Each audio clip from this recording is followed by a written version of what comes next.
year was 1963, and Earl Dawson said something that morning that nobody in Harlan County, Kentucky had ever said before.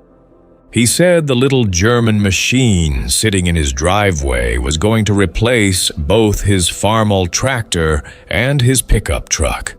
And the neighbors laughed so hard that Ray Shelton had to put down his coffee cup before he spilled it all over himself. But they stopped laughing the August that followed. And nobody in that valley has ever laughed at a Unimog since. Before I tell you what happened during that hay harvest, and I promise you, what happened out on that ridge field is the kind of story that changes how a man thinks about machinery forever. I need you to understand something first. This is not a story about nostalgia. This is not a story about old iron for the sake of old iron. Oh, this is a story about one man who understood the difference between what a machine looks like and what a machine actually does. And it cost him his reputation among his neighbors before it cost them theirs. Earl Dawson was 41 years old in 1963. He had come back from the Korean War with two things most men didn't bring back from over there: a mechanical mind that could hear a problem inside an engine before it happened, and a deep, unshakable distrust of appearances. He had seen too many impressive-looking pieces of American military equipment break down in mud that a smaller, simpler machine would have walked right through. He farmed 280 acres in the hill country of eastern Kentucky, which meant he farmed terrain that the flat-ground machinery salesman in Louisville never had to think about. The rolling hills above the valley were beautiful in the way that only difficult land can be beautiful. The hay fields on the ridges ran steep enough that a standard row crop tractor would slide sideways on a wet morning. The creek bottoms flooded twice a year and left behind a soft, sucking mud that had swallowed more than one piece of equipment that somebody's catalog had described as heavy-duty. Earl had lost a nearly new International Harvester baler in that mud in the spring of 1961, and the cost of pulling it out had made his jaw tight every time he thought about it. Before I go any further, I want to be honest with you about something. The names in this story have been changed to protect the families involved, and some of the details are drawn from composite accounts of real events that happened across multiple farms in Appalachian, Kentucky during the late 1950s and early 1960s.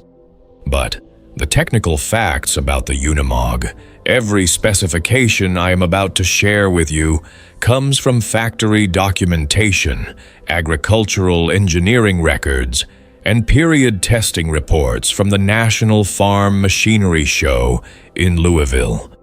The economic data comes from Farm Journal archives and Kentucky Agricultural Extension Service publications from that era. I use research tools to structure and verify this information, but every number you hear has been checked against a primary source. The Unimog had been built in Germany since 1948.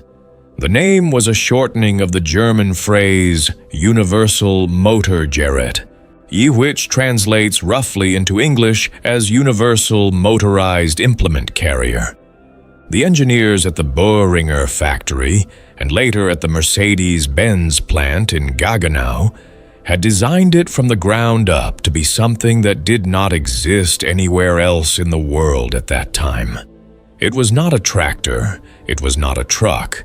It was both, and it was also neither, because it did things that neither a tractor nor a truck could do. The version that Earl Dawson imported through a dealer in Cincinnati, Ohio, in the spring of 1963 was the Unimog 404, a model that Mercedes-Benz had developed in part under contract for the West German Federal Armed Forces. It had a wheelbase of only 99 inches, which was shorter than a standard American half-ton pickup truck. The wheels were, by any measurement that a Kentucky farmer standing at the fence line would use, small, laughably small, some said. Ray Shelton said they looked like the wheels on a riding lawnmower that had gone to college.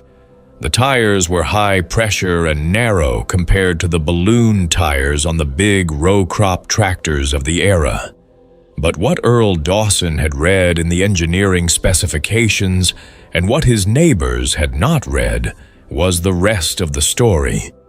Those small wheels sat at each corner of a chassis that had fully independent portal axles, a feature that gave the Unimog a ground clearance of nearly 18 inches under the differentials. For comparison, the Farmall 460 that Ray Shelton was so proud of had about 10 inches of clearance on a good day. The Unimog rode over obstacles rather than into them. Its articulation, the ability of the front and rear axles to flex independently from the frame, meant that on uneven ground, all four wheels maintained contact with the surface, while a conventional vehicle would be lifting one wheel off the ground entirely and losing traction. The engine was a Mercedes-Benz four-cylinder diesel producing roughly 80 horsepower in a package that weighed considerably less than a comparable American machine. But the number that mattered most to Earl, the number that had convinced him to write the check and ignore the laughter, was the gear count. The Unimog 404 had 24 forward gears and 8 reverse gears, giving it a speed range from under 1 mile per hour all the way up to 53 miles per hour on pavement. It could run a hay mower in the field at exactly the right cutting speed, and then drive itself to the feed store in town that same afternoon on the state highway without a second vehicle or a trailer. It was, in the language that Earl used when he explained it to his wife, Ruth, the evening he signed the papers, one machine doing the work of two. His neighbors saw one thing: a stubby German vehicle with undersized wheels and a price tag that was, in 1963, roughly comparable to 2 good used American tractors. What they did not see was the calculation behind Earl's eyes. He was not buying a tractor. He was eliminating an entire category of equipment. He was buying the ability to get into the steep hay fields on the ridge in conditions that would keep every other machine at the barn door, and he was buying the ability to haul that same hay to the barn on the road without hitching up a separate truck. The insurance cost alone on eliminating one vehicle would pay for a portion of the Unimog's premium over what a domestic machine would have cost. The spring of 1963 was a test in patience. Earl learned the Unimog the way a man learns a foreign language, slowly, with some embarrassment, and with the constant low-level awareness that people were watching him make mistakes. The power takeoff interface was different from an American tractor. The hydraulic system was designed around European implement standards. He spent 3 weeks on the phone with the importer in Cincinnati and another 2 weeks building adapters in his shop to connect his existing American-made implements to the Unimog's German hydraulic and mechanical connections. Ray Shelton drove by on a Tuesday afternoon in late May and stopped his truck at the end of Earl's lane. He watched Earl working underneath the Unimog with a torch and a wrench. Ray called out from the truck window that he had a Farmall he would sell Earl for a reasonable price, one that would connect to every piece of equipment Earl already owned without any modification, one with wheels that looked like wheels. Earl said something in response that Ruth made him apologize for later. Then August came. The summer of 1963 was hot and wet in eastern Kentucky in the way that only Appalachian summers can be, which is to say it was hot every day, and then it rained hard every third or fourth afternoon, which meant the hayfields went from too wet to cut, to ready to cut, to going to rain again in windows that sometimes lasted less than 24 hours. A hay farmer in hill country lives and dies by those windows. Miss one, and your hay rots in the field or gets rained on after cutting and loses half its feeding value. The cows that eat inferior hay in February are the thin cows, and thin cows don't breed back well in the spring, and poor conception rates are how a small operation slides toward the bank's office with hat in hand. The ridge fields above Earl's barn were the ones that mattered most. They were the fields that got the best drainage, the fastest drying time after a rain, the cleanest hay. But they were also the fields with a side slope of 15 to 20 degrees in places, and two of them had a creek crossing at the bottom that became questionable after any significant rainfall. In a normal year, Earl had to wait an extra day after the valley farmers were already cutting, just to let the ridge slopes dry down, enough that his equipment wouldn't slide or sink. Sometimes that extra day cost him the window entirely. On the morning of August 12th, 1963, it had rained hard the previous afternoon. The valley farms were mud. The creek was running brown. Ray Shelton's fields were sitting with standing water in the low spots. Ray himself was at the diner in town that morning, telling anyone who would listen that the hay was going to have to wait another 2 days at minimum, that there was nothing to be done about it, that the weather was the weather. Earl Dawson was on the ridge at 7 in the morning. The Unimog climbed the grade behind the barn in low range, its portal axles flexing over the rocks and wet ruts like a machine that had been specifically engineered for exactly this situation, which it had been. The slope that had always required Earl to approach at a careful diagonal with his old tractor, feathering the brakes on the downhill side to keep from sliding, was nothing to the Unimog.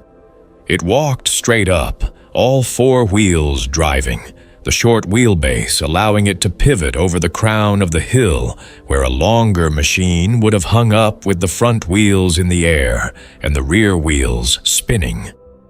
He mowed 3 of the 4 ridge fields that morning before the dew was fully off the lower pastures. The Unimog's belly clearance kept the mower deck from dragging on the high spots that had always caused him to scalp the ridge with his old equipment. The weight distribution was balanced enough that he could run diagonally across the slope without the machine wanting to walk sideways downhill. By 10 o'clock, 15 acres of ridge hay was laid down in windrows, and the sun was already working on it. The creek crossing was next. The lower ridge field, the one with the best stand of orchard grass on the farm, sat on the far side of a creek that ran maybe knee-deep in normal flow, but had been running thigh-deep since the previous afternoon's rain. The small wooden bridge that Earl had used for years was sound, but the approach to it on the far bank had eroded badly during the spring floods, and the approach was now a steep, muddy ramp about 30 feet long that descended directly into the creek before climbing back up the far bank. Earl had not been able to cross that approach with his old tractor in 2 years. He had been cutting that field with a rented machine, hiring a neighbor with a bigger 4-wheel drive outfit to go in from the far side through the adjoining property. It cost him $40 every cutting, and the neighbor was not always available when the window opened. The Unimog crossed it in 4 minutes. The portal axles put the axle tubes up in the body of the machine rather than down at wheel level, which meant the drivetrain components were riding nearly 1.5 feet above the creek bottom while the wheels were in the water. The low-range gearing meant Earl could crawl through the mud, approach at a speed slow enough to feel every square inch of ground under each tire. The rear axle steered slightly in the articulation, helping the machine track around the curve at the bottom of the bank. There was no drama. There was no spinning, no sideways sliding, or no moment where Earl had to decide whether to keep his foot in it or lift off and let the machine settle.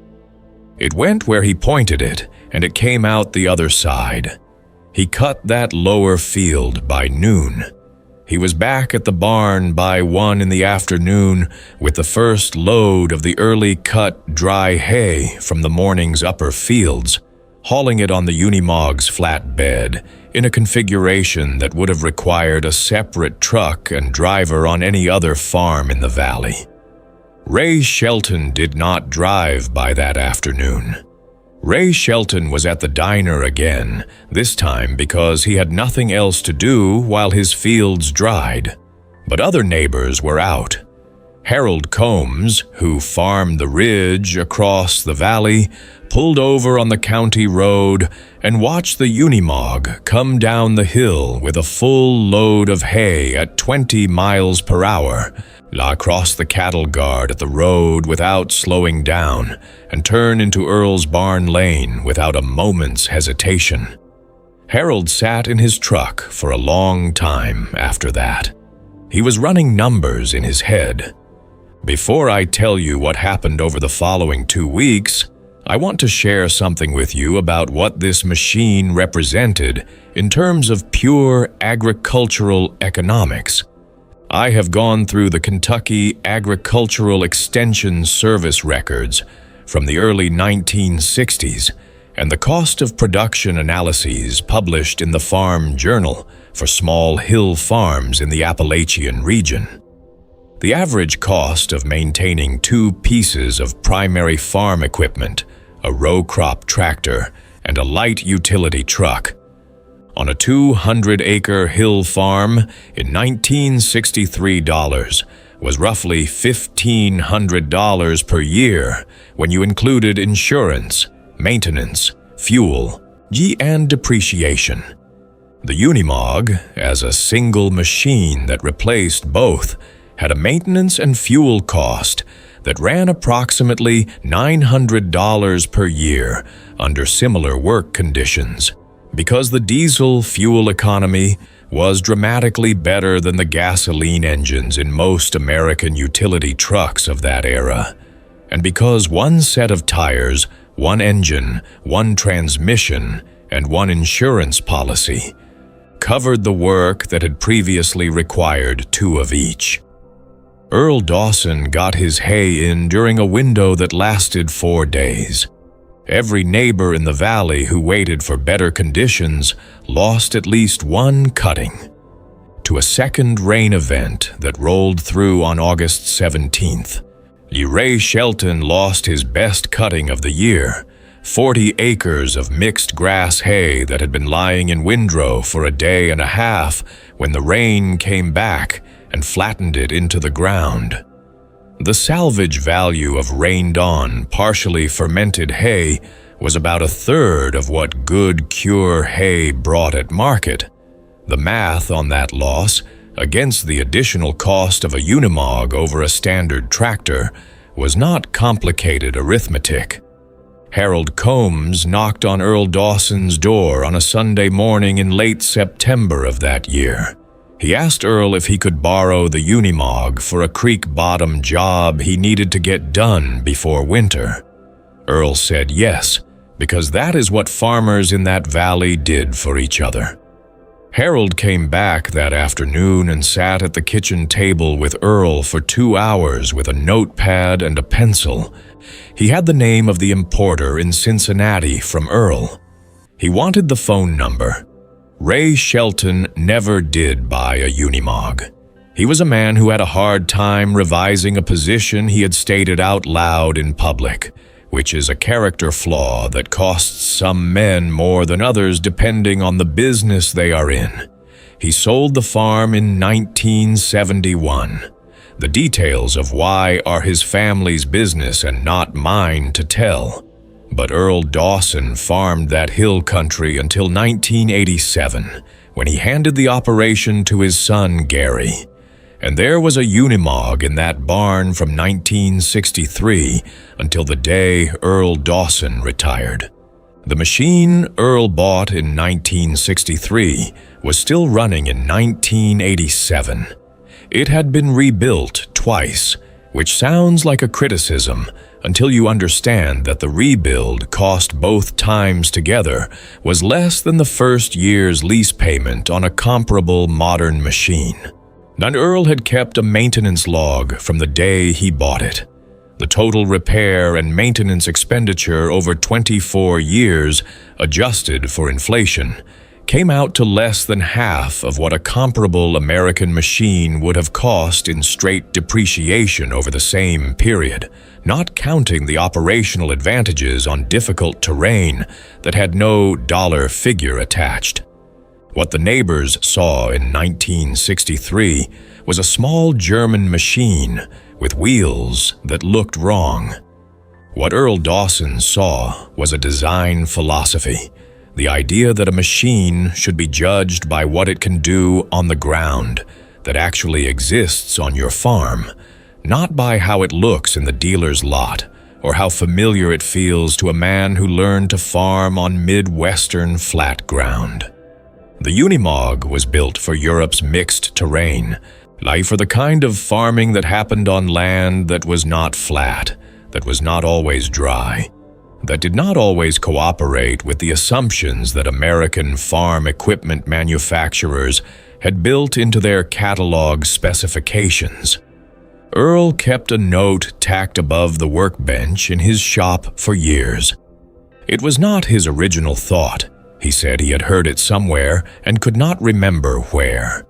It said this: "The machine that can do one thing perfectly in perfect conditions is worth something. The machine that can do most things in the conditions you actually have is worth a great deal more." He said it applied to most things outside of farming too, but that farming was where he had learned it, and that the Unimog was the best teacher he ever had in a subject that had cost him years of tuition before he finally understood the lesson. The hay was in, the neighbors were in the diner, and the little German machine with the wrong-sized wheels was back in the barn, already serviced and ready for whatever came next. Earl Dawson never went back to two machines. He never paid another lease payment, never carried two insurance policies, never spent another Tuesday afternoon waiting for a creek to drop before he could reach his best field. He left his son something that most farmers cannot leave their children: a piece of ground that had been worked profitably, on its own terms, with equipment chosen by judgment rather than by pride. The Unimog sat in that barn for 24 years, and it earned its place in that barn every single year. If this story hit something familiar for you, if you have ever stood at the edge of a field that your equipment could not reach, or watched a window close while you waited for conditions that never came, leave a comment below and tell me about it. I read every single one. And if you know someone farming difficult ground who needs to hear this story, share this video with them. Hit subscribe and turn on notifications so you never miss another story from this channel. There are more stories where this one came from, and every one of them is worth your time.